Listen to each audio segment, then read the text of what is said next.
Baik, bismillahirrahmanirrahim. Al-Imam Tirmizi.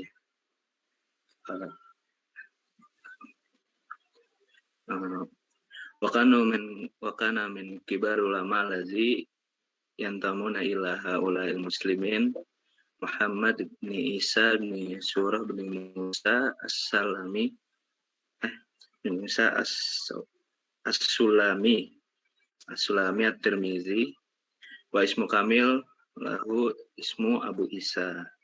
Jadi apa, Imam At-Tirmizi ini bernama lengkap Muhammad ibnu Isa bin Saurah bin Musa As-Sulami At-Tirmizi, dan memiliki nama kunyahnya, nama lengkapnya itu Abu Isa.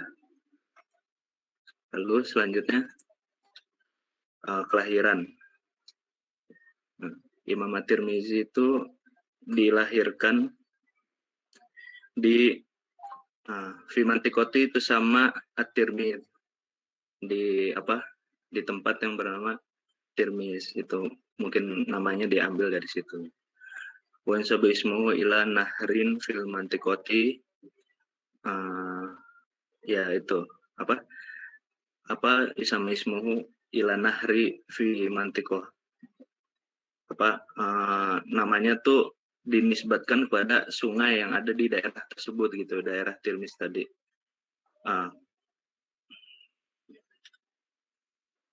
Yang dikenal yang sering dikenal dengan nama Jahun itu. Lalu meninggal pada tahun 279 Hijriah. Dan fi nihayati hayatihi usibabil umma, mengalami buta di akhir hayatnya. Imam Tirmizi mengalami buta. Wa asyali iddati sanawatin wa fi hadha halatin tufiya Tirmizi akhirun, dan kemudian pada akhirnya Imam At-Tirmizi pun tufiya, meninggal. Selanjutnya syuyukh, guru-guru Imam At-Tirmizi atau masyayikh-masyayikhnya. Yang pertama ada Ishaq bin Ruhawaih, wa huwa awwalu mu'allim al-Imam At-Tirmizi. Jadi beliau ini merupakan guru pertama dari Imam At-Tirmizi. Kemudian selanjutnya Al-Imam Al-Bukhari, Imam Bukhari. Wa imam haulail ulama min kibaril kahna, imam para ahli hadis ya. Alazina akhadal ilmu minhu al-Imam At-Tirmizi. Wa kana ilmu aksaru ta'siron indal Imam At-Tirmizi. Minhu akhadal Imam At-Tirmizi ilmu hadis. Jadi Imam At-Tirmizi mengambil ilmu dari Imam Al-Bukhari. Kemudian dan Imam Bukhari ini tuh paling berpengaruh bagi Imam Tirmizi gitu. Dan salah satu ilmu yang diambilnya yaitu ilmu Iqlalul Hadis. Nah, kemudian yang ketiga Al-Imam Muslim, wal Imam Bukhari imaman masyhuron. Nah, Imam Muslim ini adalah beliau dan Imam Bukhari ini imamani masyhuroni, adalah dua imam ahli hadis yang terkenal. Kemudian selanjutnya ada Imam Abu Dawud wa Qutaibah bin Sa'id wa aksaru min zalika kasir, masih banyak lagi. Selanjutnya murid-muridnya. Nah, murid-murid Imam At-Tirmizi ini ada beberapa yang contohnya di sini ada Abu Bakar Ahmad bin Ismail As-Samarqandi, lalu kemudian ada Abu Hamid Al-Marwazi, ada Ar-Rabi bin Hayyan Al-Bahili, dan kemudian masih banyak lagi. Nah, lalu selanjutnya kitab-kitabnya atau karya-karyanya. Di sini ada Al-Jami' wa hadza kitab huwa aksaru ada kitab huwa aksaru katabahu Dokhamah wal Faidah. Itu apa? Ini kitab beliau yang paling momental dan paling bermanfaat. Gitu. Kemudian ada Al-Ilal, ada Al-Ilal Kabir, terus ada Asy-Syama'il An-Nabi Sallallahu Alaihi Wasallam. Jadi ini yu'tabaru hadzal kitab min afdhalil kitabil lati tatahaddatsu min sifatin Nabi Muhammad Sallallahu Alaihi Wasallam. Jadi kitab ini termasuk kitab yang paling bagus yang membahas tentang sifat-sifat Nabi Muhammad Sallallahu Alaihi Wasallam.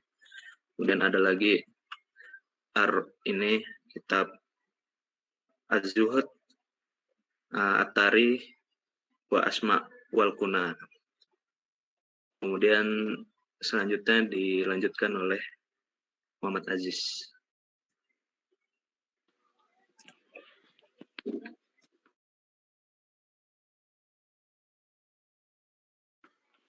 Baik, pembahasan selanjutnya ini mengenai apa?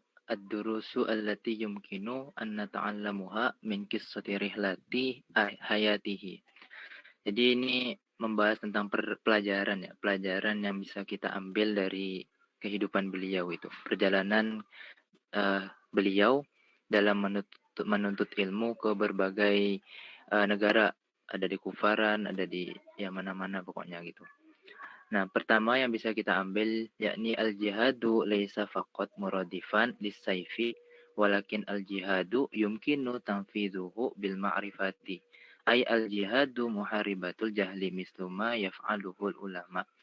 Nah, artinya tuh jadi jihad itu bukan apa ya? Tidak hanya identik dengan pedang gitu.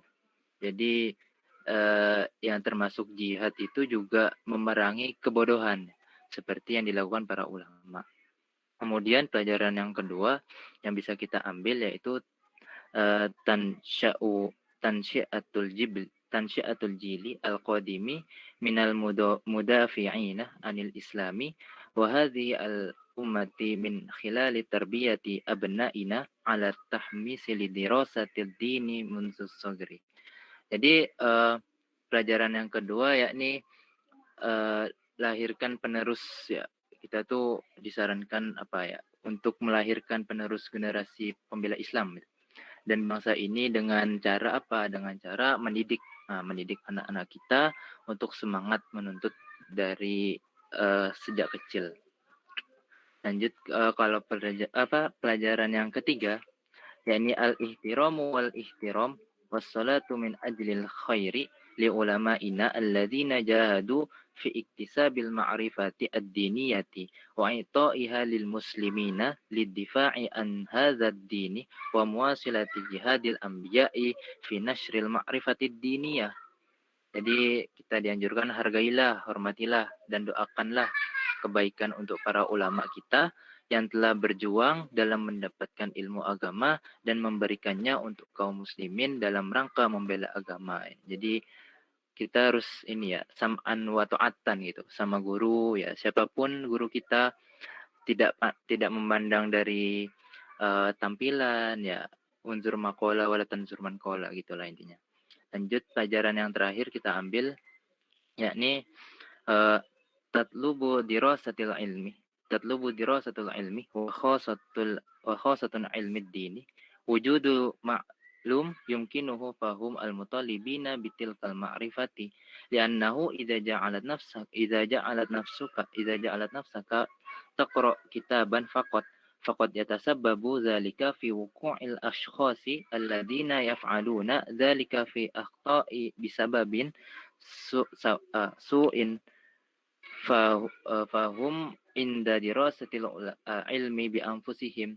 Jadi mempelajari suatu ilmu itu terutama ilmu agama butuh namanya seorang guru. Karena apa? Karena bila tanpa guru bisa tersesat. Itu kan mungkin sudah sudah sering gitu ya dikasih arahan dari guru-guru kita di pondok dulu dari kiai bahwa memang dalam menuntut agama itu tidak bisa dilakukan secara otodidak gitu ya. Harus ada guru karena butuh sanad di sana. Baik, lanjut ke slide berikutnya.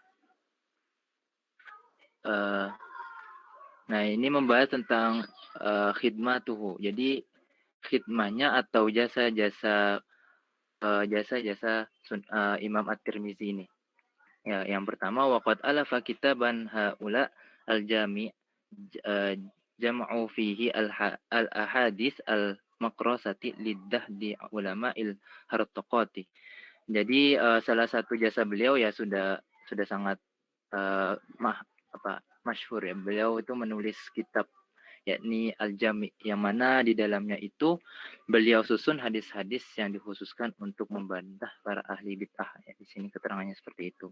Kemudian jasa beliau yang kedua yakni waqad kataba nuqashan mustafidon fil kitabi khususu lidah di jama'atil qadariyati al-hartufqiyati wadahdul murji'ati allati simaha kitabul iman.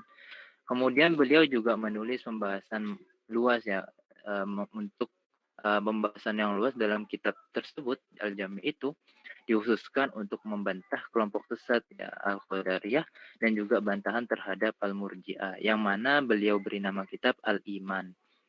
Itu nama kitabnya.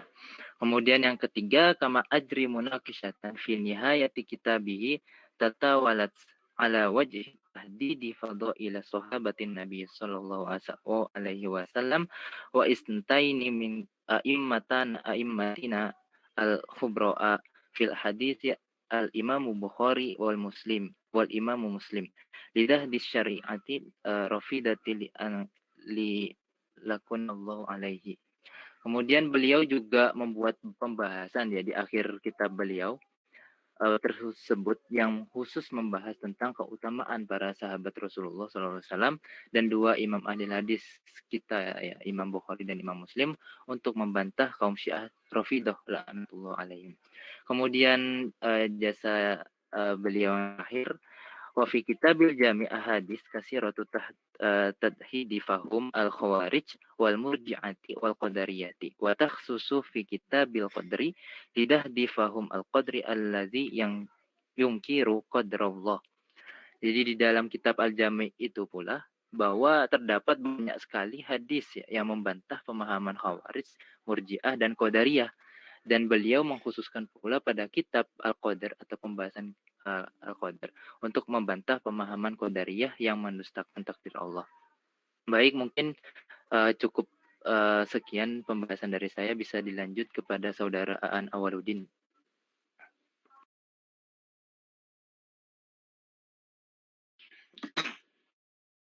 Bismillahirrahmanirrahim.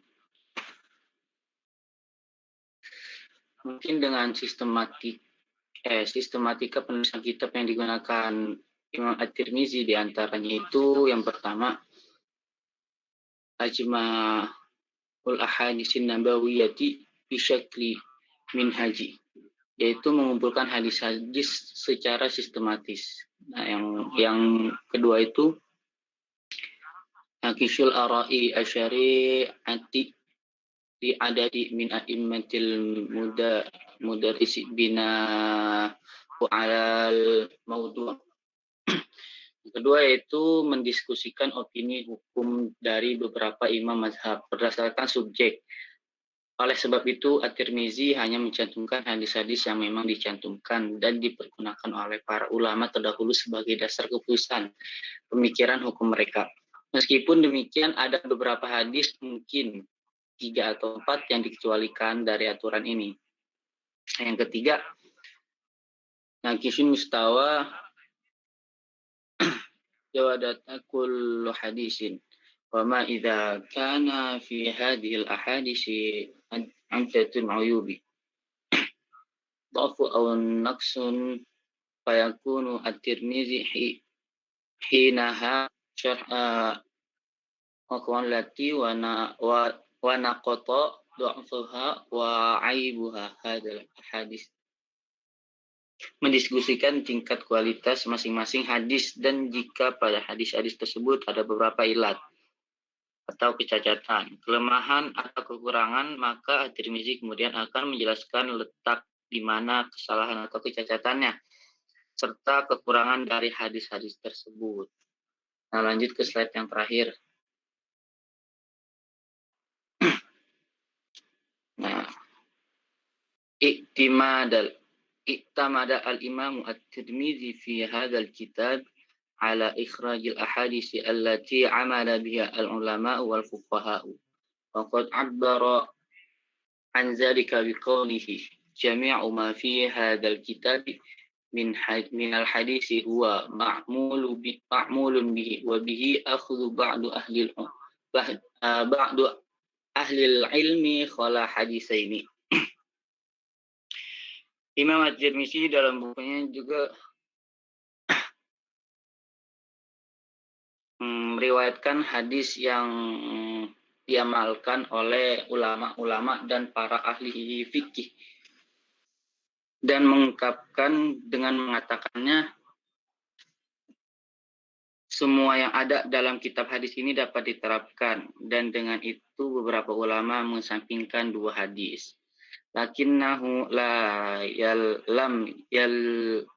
yaltazim fi hadzal kitabi bidhikri jami'il hadisil ma'lumi biha li'annahu bana hadzal kitab ala al-ikhtisar haitsu qala fi khitamihi.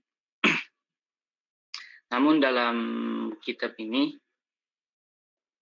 dia tidak berkomitmen untuk menyebutkan semua hadis yang berlaku karena dia membangun buku ini atau kitab ini di atas singkatan atau ringkasan seperti yang dikatakan di akhir buku.